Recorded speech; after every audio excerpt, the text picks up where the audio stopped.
चलो भाई चल।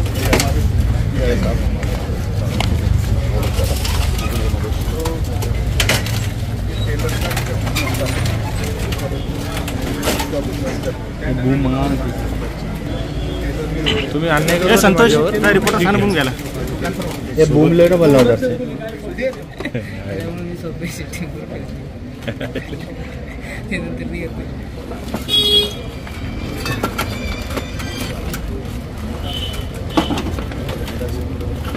थोड़ा पीछे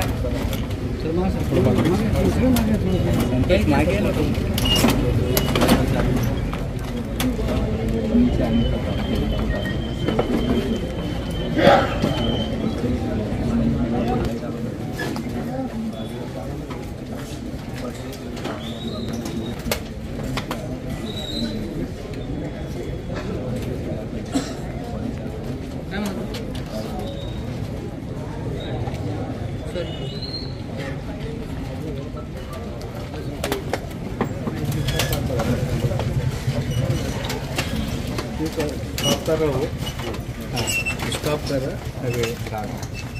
आगे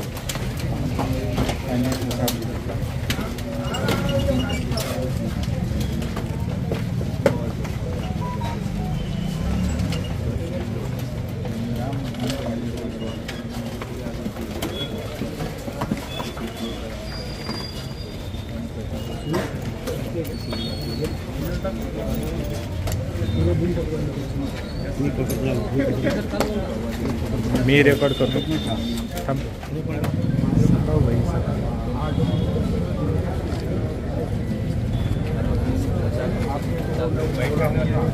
नाही ऐका ना नाही भाई अंदर जाके ले लीजिए सर कुछ बोलना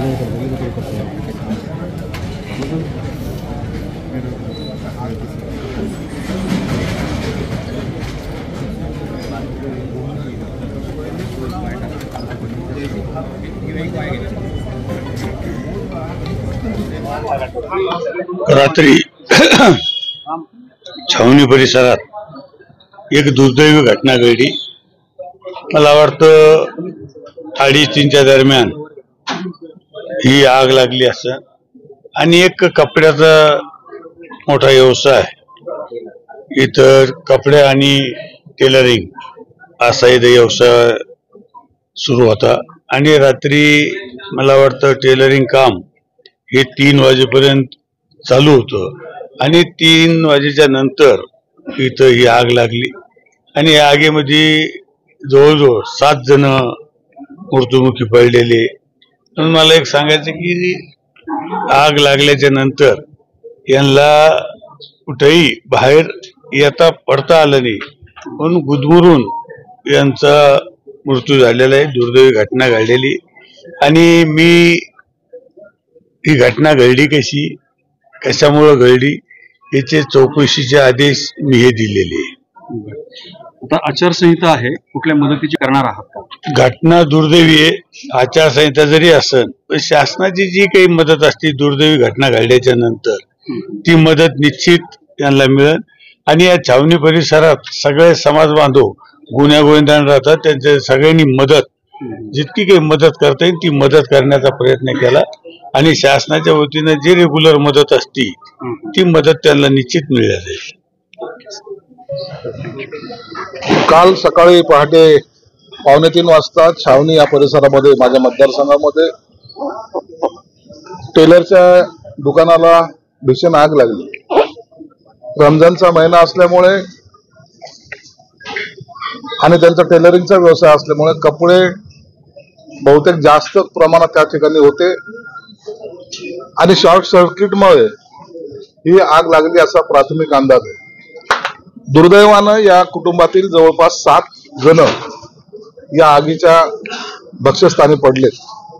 त्यात 2 लहान मुली महिला जी गरोदर होती ती पण असे अनेक जण म्हणजे त्यांना उठायला सुद्धा संधी मिळाली नाही। इतका दुर्दैवी प्रकार आमच्या या छावणी परिसरात घडलाय।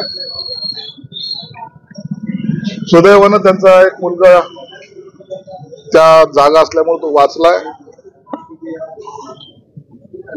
रमजानच्या महिन्यामध्ये हे झालेला भीषण प्रकार फार दुर्दैव आहे, याची कल्पना माननीय मुख्यमंत्र्याला दिलेली आहे. यांना तातडीची मदत आजच्या आज मदत सुद्धा दिली जाईल. त्यांच्या या कुटुंबावर जी दुःखाची छाया आहे, जी पवित्र महिन्यामध्ये पडली, त्यांच्या दुःखात आम्ही सर्वजण सहभागी आहोत. शक्यतोपर्यंत सर्वात जास्त मदत देण्याचा प्रयत्न आमचा राहणार आहे.